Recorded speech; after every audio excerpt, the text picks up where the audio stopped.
अजून जाहीर झालं नाही, मात्र अनौपचारिकरित्या म्हणजे ऑफ रेकॉर्डमध्ये मुख्यमंत्री असं सांगतात पत्रकारांना की नोव्हेंबरच्या दुसऱ्या आठवड्यात निवडणुका जाहीर म्हणजे होतील आणि या निवडणुका 2 टप्प्यात होतील. काय वाटतं तुम्हाला एकंदरीत? मला वाटतं भाजप ही निवडणूक घ्यायला महाराष्ट्रात घाबरत आहे. आपल्याला आठवत असेल गेल्या 2 वर्षामध्ये पुणे असेल, चंद्रपूर असेल, पोटनिवडणुका घ्यायला लोकसभेच्या घाबरत होतं. 2 वर्षामध्ये कुठेही स्थानिक स्वराज्य संस्थेच्या निवडणुका झाल्या नाहीयेत आणि आता आपण पाहतोय की विधानसभेच्या देखील निवडणुका घेण्यासाठी भाजपमध्ये एक घाबरल्याचं वातावरण झालेलं आहे आणि म्हणून निवडणूक आयोगाला भाजपाने परवानगीच दिली नाही की महाराष्ट्रात निवडणुका घ्याव्या. नितीन गडकरी यांनी एक मोठं वक्तव्य केलं आहे की या लोकसभा निवडणुकीपूर्वी त्यांना देखील पंतप्रधान पदाची ऑफर होती. याकडे आपण कसं बघतो? त्याने मला वाटतं त्यांनी हे सगळे वक्तव्य करण्यापेक्षा मुंबई गोवा महामार्ग त्यांनी एवढा खराब का करून ठेवला आहे, त्यांच्या कॉन्ट्रॅक्टर मित्रांना का दिलेला आहे, मुंबई अहमदाबाद महामार्ग असेल, मुंबई नाशिक महामार्ग असेल, आपण बघतो प्रत्येक वर्षी ह्याच्यावर चर्चा असते. चाकरमान्यांना त्रास होतो, गणपतीसाठी जे गावी जातात त्यांना त्रास होतो. काल परवाकडे मला वाटतं व्हिडिओ आलेत सगळीकडे, मुंबई दिल्ली महामार्ग हा आत्ता बनलेला महामार्ग खराब आहे. गडकरी साहेबांनी जे युट्यूबवर सांगून ठेवले ना की जगातले सर्वोत्तम रस्ते बांधतात, तर मग चंद्रासारखे रस्ते आमच्या महाराष्ट्रातच का बांधून ठेवलेत हे देखील त्यांनी उत्तर द्यावं. अरविंद केजरीवाल हे आता आपल्या मुख्यमंत्री पदाचा राजीनामा देतात. त्यांचं असं मत आहे की मी राजीनामा देऊन जनतेमध्ये जाईल आणि त्यानंतर जर जनतेने मला स्वीकारलं तर मी मुख्यमंत्री. निश्चितपणे, कारण आपण पाहतोय भाजपचा सगळीकडे डाव असतो की जी सरकार जनतेने निवडून दिलेली आहेत ती पाडायची. हेमंत सोरेनजींबरोबर तोच प्रयत्न झाला, नंतर आता तिथे गद्दारी करण्याचा देखील प्रयत्न झाला. महाराष्ट्रात जे झालं हे सगळीकडे भाजप अजूनही लोकशाहीला धोका देण्याचा किंवा संविधानाला चिरडण्याचा प्रयत्न करत आहे.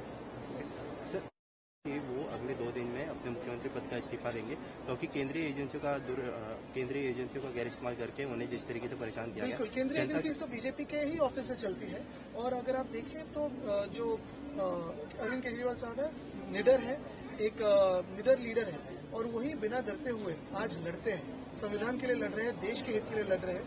वैसे ही सिसोदिया जी है, हमारे यहाँ सूरज चौहान अभी भी अंदर है लेकिन वो भी लड़ रहे हैं. अनिल देशमुख जी हो, संजय राउत जी हो, जो लड़ रहे हैं देश के लिए, वो बिना डरे हुए दिखा रहे कि उनकी भी जो सीना है वो भी काफी मजबूत है.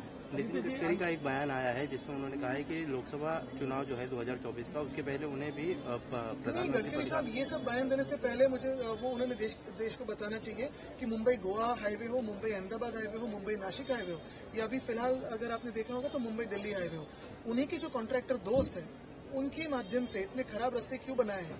जो गडकरी साहब यूट्यूब पे बताते रहते हैं, सबको बताते रहते हैं कि 5 किलोमीटर ऐसे बनाते हैं, 10 किलोमीटर ऐसे बनाते हैं, दुनिया में सबसे सर्वोत्तम रास्ते बनाते हैं, तो महाराष्ट्र में उन्होंने सबसे खराब रास्ते क्यों बनाए हैं, ये गडकरी साहब पहले जवाब दें. केंद्रीय मंत्री रवींद्र एकीकडे केंद्रात राहुल गांधी यांना टार्गेट केलं जातं तर दुसरीकडे राज्यात आदित्य ठाकरे यांना टार्गेट केलं जातं. नेमकं कारण? ज्यांना भाजप घाबरतं त्यांना भाजप असंच टार्गेट करतं. ये डर अच्छा है. आदित्यजी, आंतरवाली सरहद्दीमध्ये जे लाठीचार्ज झाला, लाठीचार्ज नंतर राजेश टोपे यांनी रोहित पवारांनी जरांगेंना आंदोलनाला बसवला असा आरोप भुजबळ. मला वाटतं एक आहे, सगळ्यात पहिलं मी त्यावेळी पण विचारलं होतं की हा लाठीचार्जचा आदेश दिला कोणी.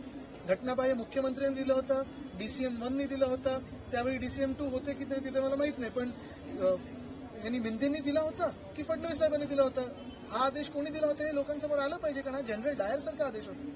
सर, एक सवाल और है. धनगर समाज को लेके आज मुख्यमंत्री की बैठक हुई थोड़े समय पहले और धनगर और धनगढ़ ये दोनों को एक ये काफी समय से बहस चल रही है और यही बात है कि ये जो घटनाबाह्य मुख्यमंत्री महाराष्ट्र में है वो हर एक को फंसा रहे हैं, धूल फेंक कर रहे हैं, आंखों में धूल फेंक रहे हैं, बाकी कुछ नहीं करना चाहते, वो सिर्फ राजनीति करना चाहते हैं, हल किसी समस्या का करना नहीं चाहते. आदित्य, एक महत्वाचा प्रश्न असा आहे की ज्या शिंदेची शिवसेना आहे त्यांचा आनंदी हे त्यांना गुरुवार शिंदेची शिवसेना नाही, मिंदेंची चोरसेना आहे, ती कधी शिवसेना होऊ शकत नाही. शिवसेना ही उद्धव बाळासाहेब ठाकरे या व्यक्तीबरोबर आहे आणि त्यांच्या ज्या हरकती आहेत, म्हणजे तुम्ही पाहिलं असेल स्वतः मिंदे ते सुरतवरून निघताना शिव आणि सेना हे 2 शब्द एकत्र बोलू शकत नव्हते. त्यानंतर टेबलावर त्यांचे सगळे आजूबाजूचे जवळचे नेते कसे चढून नसलेले, कुठच्या स्थितीत नसले होते, तसंच परवाच आहे. मला वाटतं हे काही वेगळं नाही आहे, ते त्यांच्या DNA मध्येच आहे आणि ते आपण पाहतो त्यांच्या चेहऱ्यावर दिसतात. मात्र पैसे उधळण्याचा जो व्हिडिओ आहे तो जे आत करतात ते बाहेर केलं त्या दिवशी त्यांनी.